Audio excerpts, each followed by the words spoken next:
Hi there, and welcome to the weekly RV report for this Friday, August 8th, 2025. Thanks for tuning in. We appreciate it. If you are new to the channel, please do like, subscribe, and share as it helps the channel grow and others gain the knowledge you are afforded. As you know, as a disclaimer, I'm not a financial advisor, nor am I a guru, nor does this report constitute any financial advice. It's merely quality information for you to use for your own personal discernmental authority.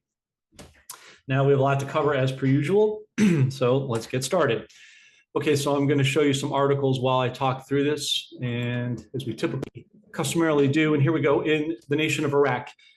Excuse me, earlier this week, according to Shafaq News, as you can see here, a lawsuit was filed against Prime Minister Shidani and Finance Minister Fudasun for delays on the 2025 budget, as well as delays in salary payments to government employees over 3 months.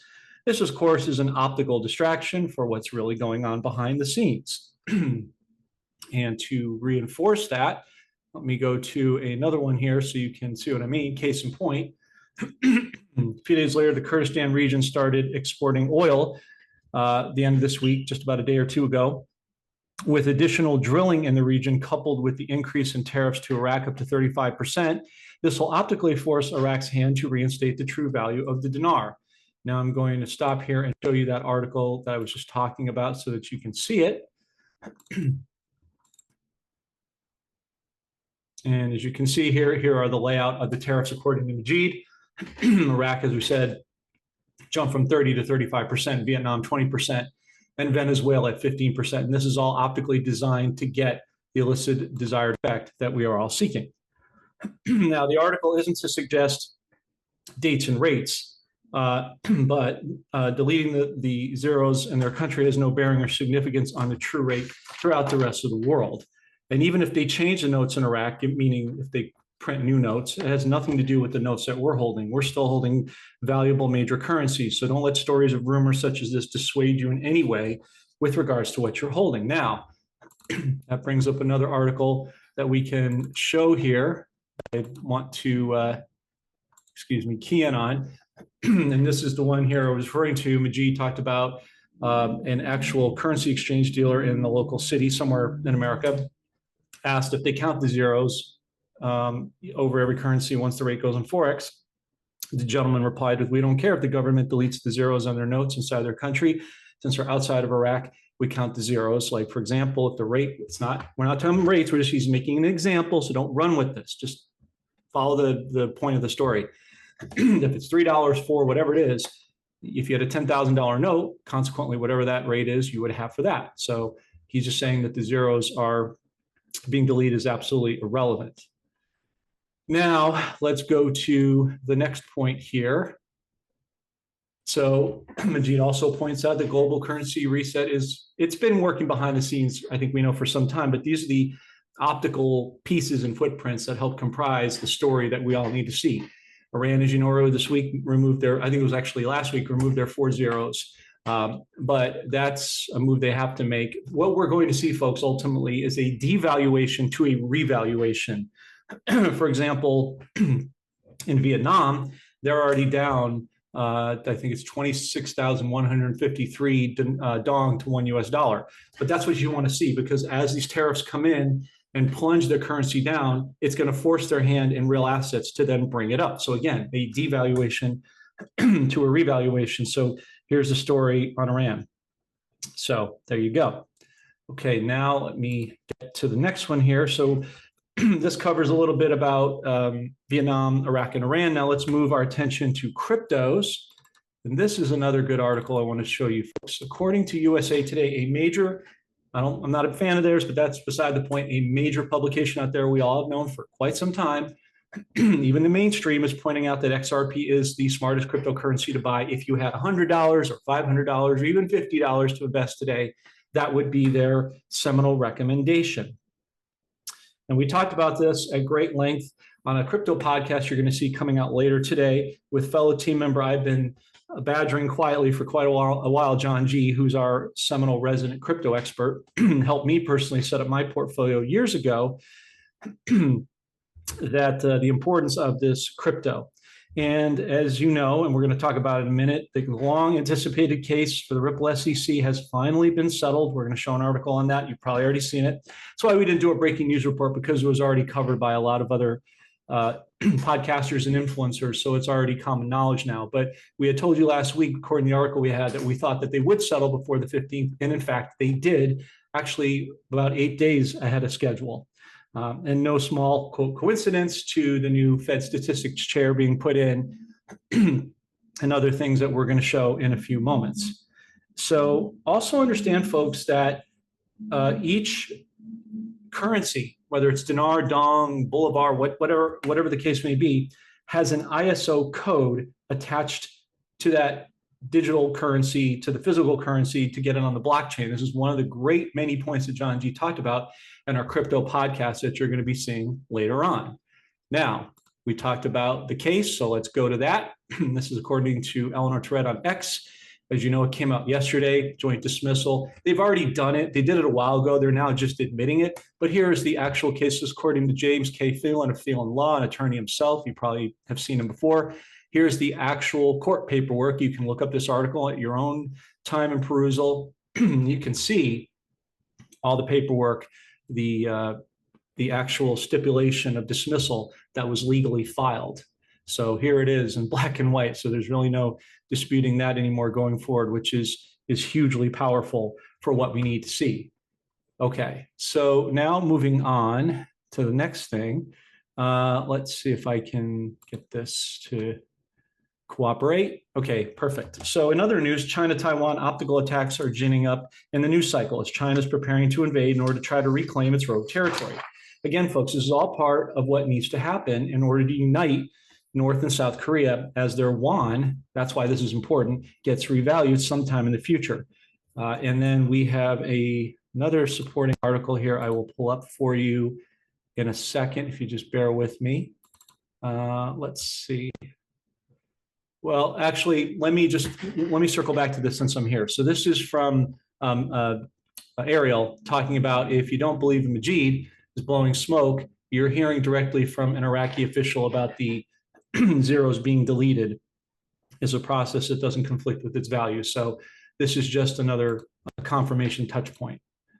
Okay, so here's the China-Taiwan example. Corinne Starr of X is talking about it. She checked with Grok, and Grok, even on AI, which we know it's manipulated and so forth, cabal, but even they themselves are resigned to the fact that it is in fact the optical war is being ginned up. And again, this is the necessary distraction for the aforementioned North-South Korean won merge. Okay. And then I'm going to show you another article here, and this is according to, let's see, Attorney General Ken Paxton posted this article on X discussing a major win, a victory against BlackRock, Vanguard, and State Street. As we know, three of the most nefarious evil cabal corporations within the financial world. Again, it's all part of the optics in order to show the public, it's not so much for you, but the public, that they have indeed been silently defeated and do not wield the power they once had, or the presumption of control people thought they did in terms of monetary control, land grabbing. A lot of people like to think that it's all doom and gloom with them, but it's not true. There's always two sides to the story. And we want to show you that second side that not enough people are talking about. Finally, we have a short video to play for you in regards to The Creature of Jekyll Island. This is a book that I read last year based on good friend Greg Manarino's recommendation. We did a podcast about this last year where we discussed the virtues of it. And this refers to, give you a little setup before you watch the video. This is 6 of the world's most senior cabal henchmen from the Rothschild and Rockefeller families, respectively, that conspired to form a coalition to form the Federal Reserve, a private corporation, which was wholly designed to take advantage of the good nature of people back at that time who believed that the dollar was still tied to gold 1-to-1, when in reality it was being watered down in value day by day. So please watch this short video clip. It's only a couple of minutes, and it will give you a good cross-section of what's going on here. Okay, so I'm pulling up the video for you now, and please enjoy a brief watch. It's about 2 minutes, but it's going to give you a very good overview of everything we've been discussing. Here we go. Jekyll Island, November 1910.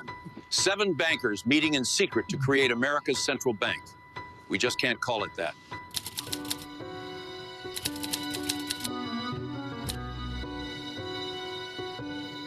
The 1907 panic nearly destroyed us. Banks failed, fortunes vanished. We want to control America's money supply, create booms, trigger busts, and profit from both. And how will we do that? We'll create money from nothing, loan it to the government, and charge interest. Legal counterfeiting, my friends. But there's a cost. Every dollar we print steals value from existing dollars. It's a hidden tax that flows directly to us. And it gets worse. If we ever get off the gold standard, governments can print money for wars. Endless wars become possible and profitable. Since Americans hate central banks, we'll call it the Federal Reserve. Sounds governmental, doesn't it? It's not. The president will appoint board members, but we'll pick who he appoints. We'll have 12 regional banks. Looks decentralized, democratic even, but New York banks control them all. That's us. You're probably wondering how we're going to get this through Congress. December 23rd, 1913. Most of Congress home for Christmas. Perfect timing for passing unpopular legislation. I'll publicly oppose our own bill in Congress. They'll pass it thinking they beat Wall Street. We'll fund university chairs, write the textbooks. They'll teach our system as economic science. Beautiful. Every American born after this will inherit debt on money we created from nothing. Generational servitude. The Federal Reserve. Not federal, no reserves. But everyone will think it's their government protecting them. Good afternoon.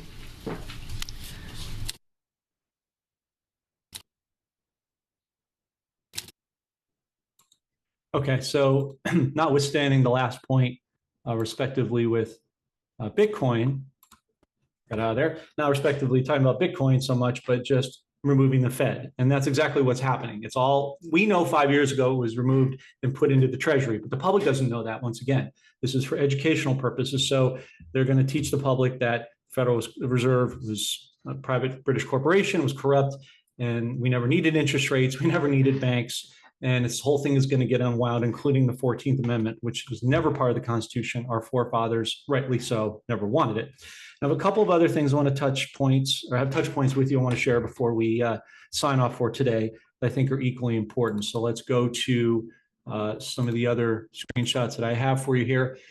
This is also Majid talking about an interesting picture President Trump and his staff put on the White House this week, Christmas in August. Well, we talked about August being the month of new beginnings. Now, we've not been on the right calendar for some time, right? So we're crossing and traversing timelines and calendars. That's why the days seem a lot shorter and a lot faster, because we're traversing these different timelines. So actually, in the Hebraic calendar, Christmas started in July and actually goes to about August, I believe August 22nd, if I'm not mistaken. Andy Haddock, a prophet that we watch from time to time, rightly pointed this out on her podcast the other day. So just because July's come and gone does not mean that we've missed our window. In fact, we're right in the eye of the storm, if you will, literally for the blessing. As you see, President Trump talked about the Doge checks. Everybody's going to get theirs by September 9th, which means it's going to start rolling out this month. So here we go. That's just another seminal example. Apply as a volunteer, decorator, performer by September 5th. There's a comma within a comma. But the fact that you're seeing that is a good, I think is a pretty good indicator of the apex of where we are in the spirit of things. And then this is another video that I want to play for you real briefly. It's Paul Atkins on the crypto side. We believe this announcement was setting the stage for the timing of XRP or Ripple to be released, among other many cryptos, which the administration is going to foster, particularly what we're focusing on, the decentralized side. So take a quick listen. Today, I should like to discuss what Commissioner Peirce, Hester Peirce, and I are calling Project Crypto, which will be the SEC's North Star in aiding President Trump in his historic efforts to make America the crypto capital of the world. The SEC will not stand idly by and watch innovations develop overseas while our capital markets remain stagnant. We're at the threshold of a new era in the history of our markets. As I mentioned earlier, today I'm announcing the launch of Project Crypto, a commission-wide initiative to modernize the securities rules and regulations to enable America's financial markets to move on-chain. The President's Working Group on Digital Asset Markets released the PWG report with clear recommendations for the SEC and other federal agencies to build a framework to maintain U.S. dominance in crypto asset markets. This report is the blueprint to make America first in blockchain and crypto technology. We will not watch from the sidelines. We will lead, we will build, and we will ensure that the next chapter of financial innovation is written right here in America. Okay, so that's, I think, was an important point to sort of mop up the crypto side of things. But you can see, once again, as you see the puzzle pieces we typically do here correlate, you can see how important that declaration was for the public to realize, particularly those of us in this movement. Now, last point I want to bring up is if we don't bring up the nation every week of Vietnam or Zimbabwe on our reports, don't assume nothing's happening. We just felt there was nothing new or noteworthy to report. So if we don't mention it, it's just there's nothing to say at the moment. Somebody commented about they haven't heard much about the Zim or Zim bonds because there isn't a lot to say right now. When there's something to say, we'll obviously tell you. So don't get hung up on that and obsessed in every little detail. I know there's a lot of people out there putting out this and that, but we don't do that here. If we're not going to fill your ears with hopium and tickle you and keep you on the hook, and you don't need to be doing that. You need to stay calm and resolute, look at the facts, look at the timelines, and look at the faith of things. But as it turns out, for this particular person who commented on that question, we will satisfy that. This came up courtesy of John G on our Telegram, which you'll see the link listed below in the description. Please join if you haven't done so already, because we put all this information out there on a copious pace every single day. For the members who are regular there, they know this already. Nelson Chamisa put out earlier last week, happy new month, August. Welcome to the new month, the new rise. Notice it's in gold. There's a big com right there, the month of new beginnings. So once he's back, as we've said many times before for posterity, once he's back, he will tuck the Zim bonds into the Zig dollar and the Zig gold crypto digital coin, and it'll all be one currency. And folks, again, we don't get hung up on dates and rates, but I'm telling you right now, for whatever you take stock in what we share, you're going to be shocked at what you're going to see God's going to do for his people in terms of the blessing, in terms of the value of the dinar, the dong, and particularly the Zim bonds is going to be much higher than what some other people are reporting. You will be surprised because God loves to show up and show off, as is his right to do so. And then there is this, I think that was actually the last of it. Okay, good. So now on the final point of our podcast, precious metals commodities, as of the time of this broadcast, and you can see when that is right there. I'm showing you the time and the date, so you can see it's Friday. We have silver up. It's making a nice resurgence, $38.62. Gold up $3,491.30. It's up about 1.1%. Crude oil down slightly, which is good, $64.19. It's about a $5 to $6 drop from where it was last week. And the Dixie, or the dollar index, is commonly associated, down to 97.98. And that does it for this week's weekly RV report. Again, we didn't have to report the breaking news about Ripple SEC because others did that yesterday, but we were already in our team and in our camp here with you folks, we were already expecting that. So that's great to see. As you can see, Ripple or XRP is already starting to break free and move forward. And we're looking to see, with what we told you a couple of weeks ago with the Saudi Arabia Sovereign Wealth Fund of $10 billion, that should pump the price up to about $6 on that alone. And then we believe the next wave up will be about $10 and so forth. And that's a key demarcation, as you said before, with respect to the dinar. And that's all I'm going to say about that. Thanks so much for watching. Take care. God bless. Goodbye for now.